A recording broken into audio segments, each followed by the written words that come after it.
Hello everybody, welcome back to my channel. I am Gebo the Shaman, and today we are going to continue reading from the book called The Shamanic Secret Commandment to a Perfect Life, the missing ingredient to the secret.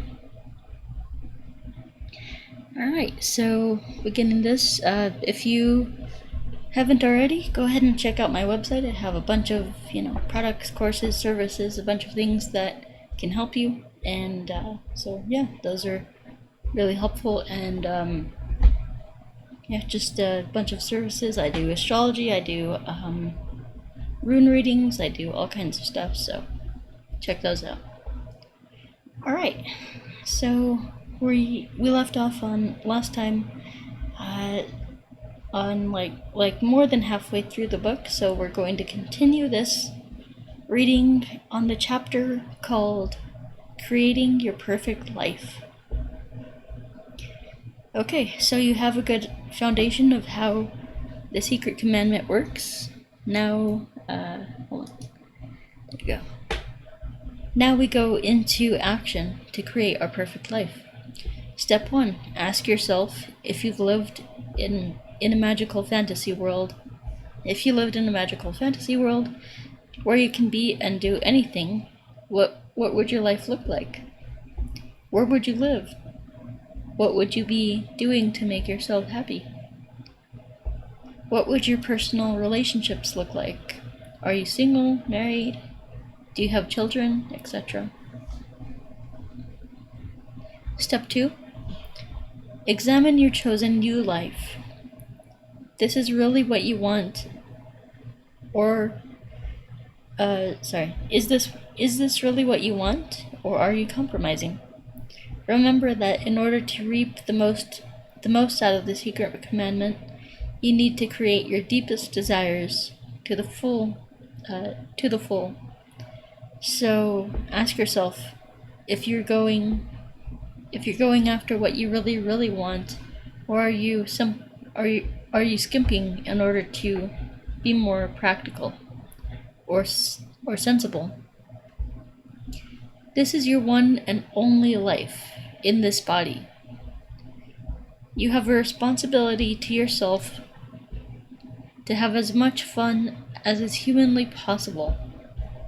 If you hold back on making yourself happy, you run the risk of holding a secret grudge against yourself for not going after your greatest joy in life. Step 3. Begin taking action to fulfill your desire, no matter how impossible it may seem. Let's say you work at Walmart as a greeter, but you imagine yourself living on a yacht in the Mediterranean. You can take action to fulfill your dreams by looking at different yachts. Don't look at the price. Don't look at what will meet your needs. Begin researching where in the Mediterranean you would live. Enjoy imagining what that would feel like. As another example, imagine someone who lives in the Midwestern United States, but fantasizes about living in a tropical paradise like Florida or Hawaii. In that case, begin researching different places you might want to live. If you can't afford it, take a couple of trips to these destinations and decide where exactly you might move to. These are just a couple of examples. The point here is that taking action can be as simple as fantasizing, but can include taking action to make it happen.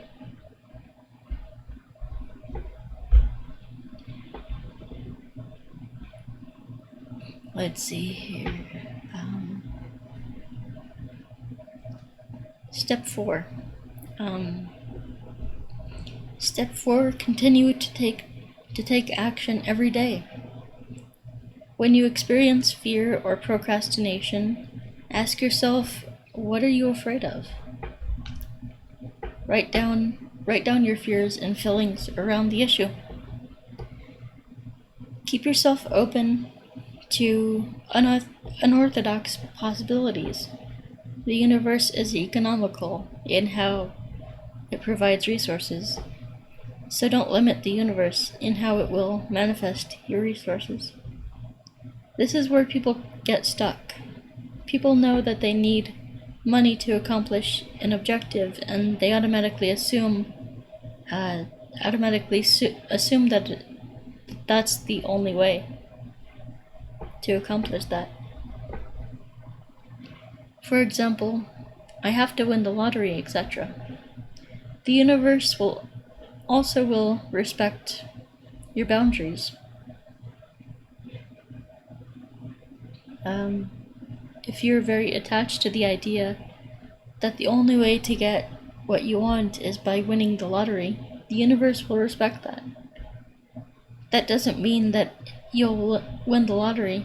It means that the universe will not provide alternative means, because you have already decided that other possibilities are off the table. To illustrate this, imagine that you have a very savvy accountant working for you, and he has come up with a brilliant way to get grants from the government, and it could make you a millionaire. He comes to you with his genius, harebrained scheme, and you say, "No, that won't work. I have to win the lottery." The accountant shrugs his shoulders and walks away. He's ready to pull the trigger on a radically different approach that no one has ever thought of, but he can't implement it because you won't trust him to do something unorthodox. In my experience, the universe is always looking for the quickest way to achieve what you need. I'll share another example from my life. At one point, I had decided that I needed $10,000 to pay off debts. I also wanted to get a new car with better gas mileage to save money for my surf excursions. I meditated and sent out the request, more like a demand, for the universe to bring me $10,000. Here's what happened. I got into a car accident and totaled my Jeep. I had bought this Jeep used in Idaho on a trade-in for no money. It was just a straight across trade because my pickup was worth more in Idaho than the Jeep was that I wanted. Even though the Jeep was in better condition and was newer with fewer miles than my pickup. When I moved to California, the Jeep I had was worth more because Californians like Jeeps more than they do pickups. So, when I totaled my Jeep, the insurance company gave me more money for my total Jeep than it was worth when I bought it in Idaho. The insurance company gave me over $10,000 for my total Jeep.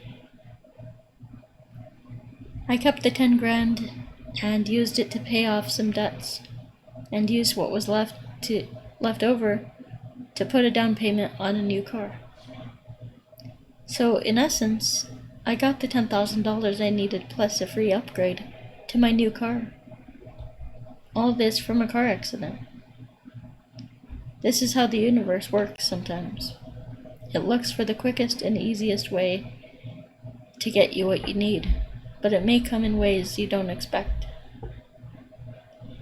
Once again, the bottom line is to determine what you want, and then take action so that the universe can release the resources necessary to grant your desires. Unconscious resistance. This is a new chapter. Unconscious resistance. Now I must be honest with you. If you are making a big change in your life in order to fulfill your deepest desires, there is a very strong likelihood that you will experience strong resistance from your unconscious fears.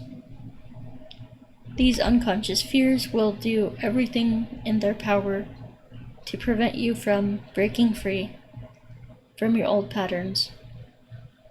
You must become vigilant in seeking to become aware of the subtle power of your unconscious mind and its sneaky tactics to sabotage your success. Oftentimes, after someone has taken risks to fulfill their desires, unconscious resistance will kick in and can destroy one's progress toward living their desires. In tragic cases, unconscious resistance can force a person to discard their progress and return to their previous state of unhappiness. Before I give examples of how resistance can manifest, let me explain what unconscious resistance is and why it can be so difficult to identify and overcome. The three minds. You have three separate minds at play here. You have your conscious mind, your subconscious mind, and your unconscious mind. Your conscious mind is what you are consciously aware of. It is our waking mind. The conscious mind is our interface with the moment-to-moment waking reality. Your subconscious mind is, among other things, is the repository for valuable information that you may need at a moment's notice. For example, your PIN numbers, addresses, your PIN number, address, your spouse's birthday are hopefully stored in your subconscious mind at the ready, in case your conscious mind needs access to this information. Your conscious mind is the vast storehouse of deep memories, fears, psychological patterns that determine your choices and actions. The conscious mind is the tip of the iceberg, floating above the water's surface. The subconscious mind is right at the water's level, right at the waterline, bobbing above and below the surface as needed. The unconscious mind is the remaining 85% of you that remains hidden from view, but which determines all your actions and reactions. So, it is virtually inescapable that when you take drastic actions to shift your life away from old patterns and move toward fulfilling your deepest desires, your unconscious mind will resist your efforts. The unconscious mind operates on the unconscious level, which means that your conscious mind is completely unaware of its machinations. Your unconscious mind is not going to knock on your door and openly reveal to you its plans for sabotaging your progress. Your unconscious mind will seek crafty, sneaky, and ingenious ways to divert you and distract you from your path. These distractions will always seem very rational to you at the time. But if you have people around you who tell you the truth, they will see that your fears are irrational. So in order to achieve major life changes, we need to become aware of our unconscious fears and strategies to sabotage our success. There is a difference between the shamanic approach of dealing with unconscious resistance and the pop psychological approach. Pop psychology wants to intellectually examine the unconscious mind with the theory that if we uncover the unconscious mind, we will know our unconscious patterns and be able to avoid unconscious unconscious resistance in the future. The shamanic approach suggests taking a direct action toward your desires first. Then the unconscious mind will kick in and seek to sabotage your success. And the underlying fears and patterns will become apparent. Once you know the strategy of your unconscious mind, you can thwart that unconscious mind plan. You can thwart the unconscious mind's plan to sabotage you, but the unconscious mind is also very flexible. When one strategy doesn't work, it will often switch gears and use another approach that you don't see coming. This is why it is so important to have a teacher or counselor who can objectively point out your irrational unconscious fears to you. This is probably the most important service I offer to my students and clients. I help them uncover the ingenious schemes of their unconscious mind. The most powerful way to overcome unconscious resistance and change the underlying sabotaging patterns is to take contrary action. Contrary action means that when your fears and self-sabotaging drama kicks in, you take contrary action. When your fears tell you to stop, you do the opposite, regardless of how you feel.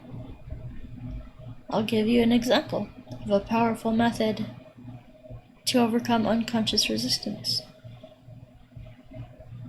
Think of someone you know or have known who is the most unhappy, unsuccessful person you know.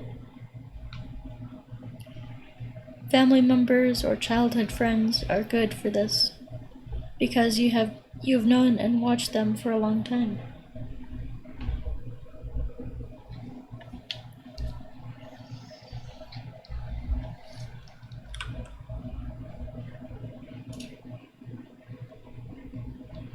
More than likely,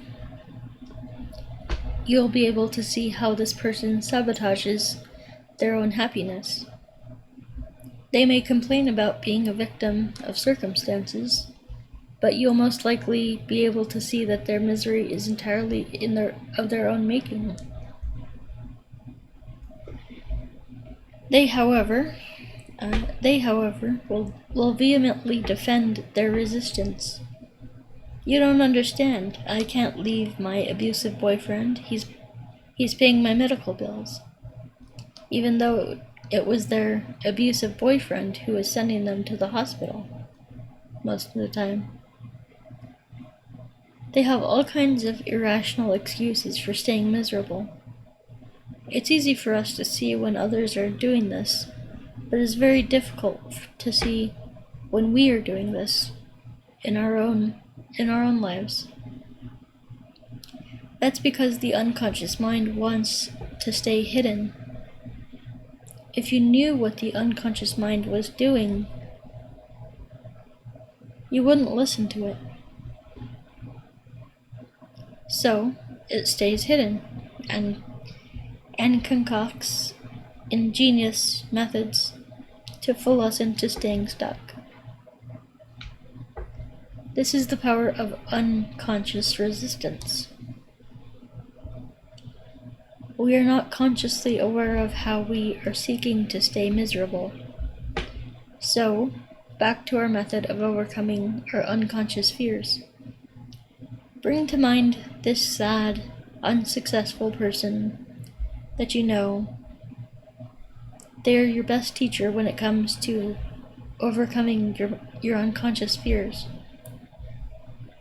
Whenever you're confused, in doubt, or whenever you find yourself operating from fear, anger, or any other fear-based emotion, ask yourself, what would so-and-so do? Then immediately do the exact opposite. Virtually every time you will see that so-and-so always takes fearful action that prevent them from making positive changes in their lives. I have a so-and-so in my life. I'll call him Carl. This is a man I've known my whole life. He is easily the most unhappy, miserable, and unsuccessful person I have ever known. He wasn't always this way. As a kid, he was very popular. He was the fearless, tough guy on the block that all the other kids wanted to emulate.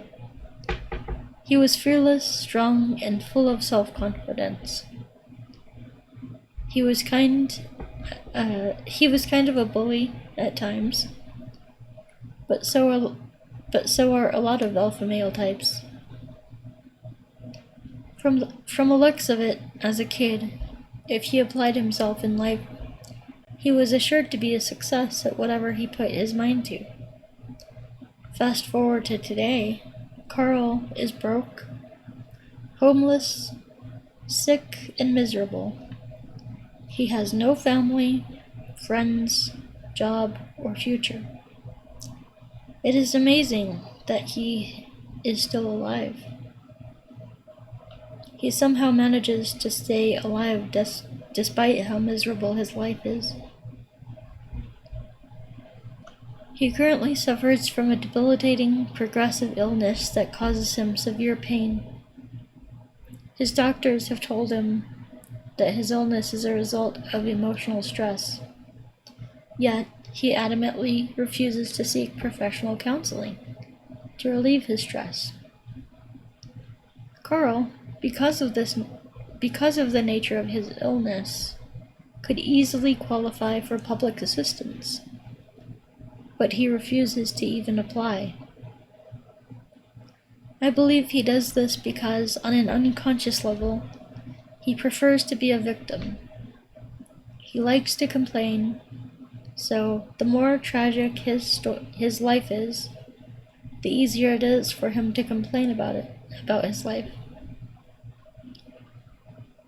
If you were to meet him, you might feel pity for him, as he would tell you a horrible tale of how life had victimized him. He's very good at spinning this tale of woe. But I have known him his whole life, and I have watched him build, brick by brick, his personal prison of misery. Now, his life is his business, but he is my greatest teacher in how to live a happy, successful life. If Carl's life is a result of his efforts to be miserable, then the most logical strategy to a happy life is to do the opposite of what Carl would do. I know him so well that I know what he would do and say in just about any situation.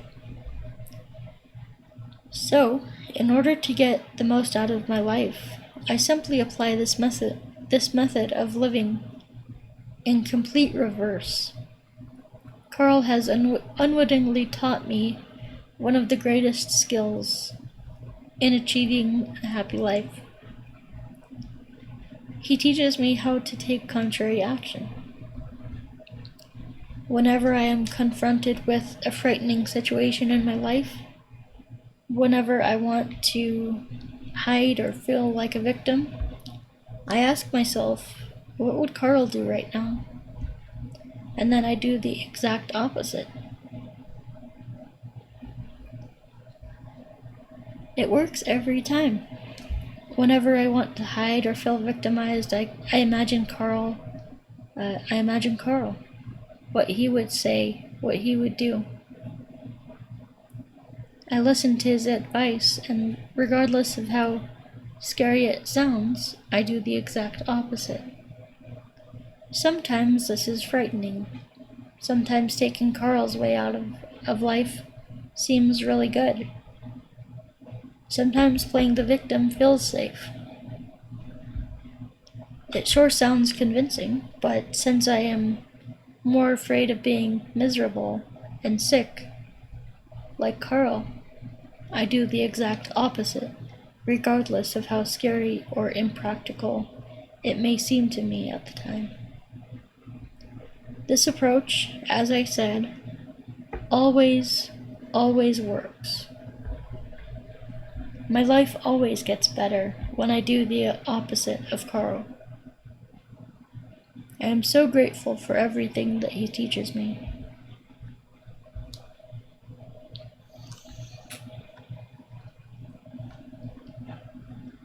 Now, sometimes it's most easy to take, sometimes it is not easy at all to take contrary actions. Sometimes doing things like Carl doesn't sound very attractive. But there's one thing that I have noticed about Carl. He always finds reasons not to take action. And whenever I'm afraid, I want to not take action too. And I see the Carl in myself. Carl and I are exactly alike. We have the same feelings, temperament, inclinations, desires, and fears.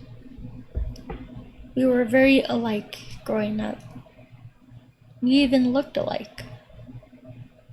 The only major difference between Carl and me is that Carl never takes action contrary to his fears. I have managed to take a few actions contrary to my fears. So, I have achieved a greater measure of happiness than success. Carl thinks that is because I got all the breaks in life, whereas he was denied everything.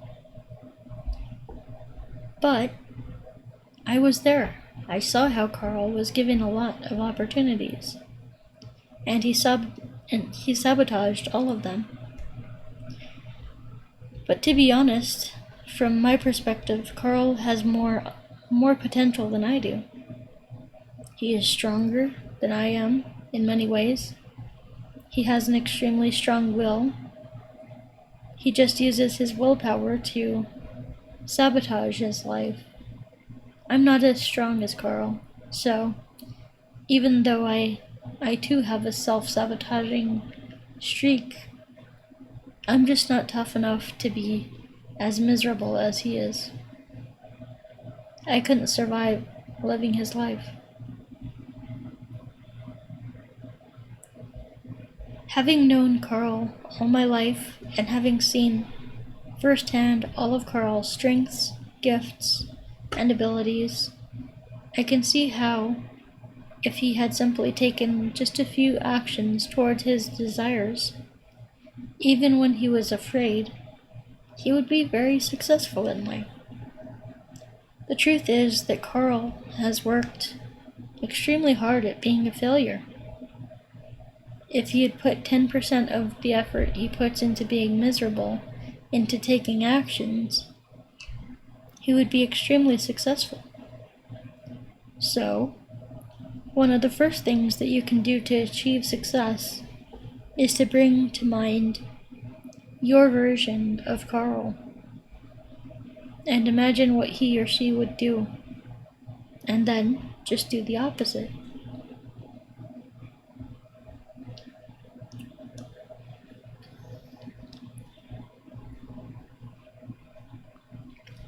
So, unlike the pop psychology approach, I am not suggesting that you try to completely understand your unconscious mind before taking action.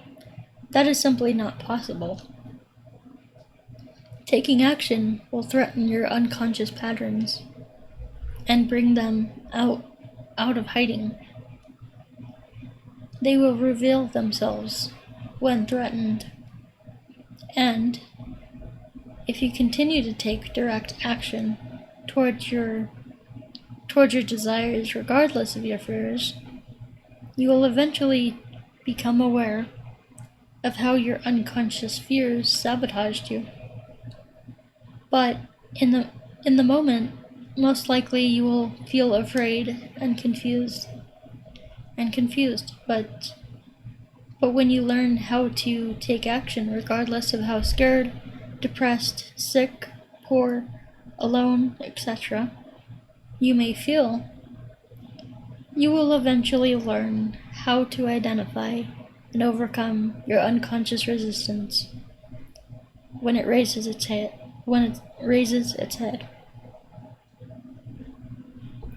And this is probably most important. It is never too late to take action and turn things around. It may feel impossible, especially if, like Carl, you have invested a lot of time and energy into sabotaging yourself. But the great thing about taking contrary action or doing the opposite of Carl is you don't have to think about it or feel ready. Just do the opposite of Carl. Take the action regardless of how you feel, and watch your life change. So, stop thinking about it and just do it. Thanks. Thanks, Carl, for being my greatest teacher. I owe all my success to you. Alright guys, let's see here. I'm gonna go ahead and end it there. We are at about 33 minutes, so I'm gonna go ahead and end it there. Alrighty, we will come back next time with the chapter, The Purpose of Unconscious Resistance. So, yeah, thank you guys for watching. And of course, if you are interested, I have a bunch of services that I offer. I have also my book here, Tantric Secrets of Vedic Astrology. Check that out. That's available on Amazon. That's my astrology book, as well as I have Qigong courses. I have, two Qigong courses. One course actually incorporates yoga, like Kundalini yoga. So that's a great course that will help you energetically align to your soul's purpose. And when you combine, taking the actions that your soul wants with Qigong and with counseling and guidance from a teacher, there's nothing that can stop you. In my own experience, that's what's really helped me. So anyway guys, if you're interested in anything that I have to offer, you can check that out on my website, gebotheshaman.com. And yeah, so that's about it. We will talk to you next time. Peace.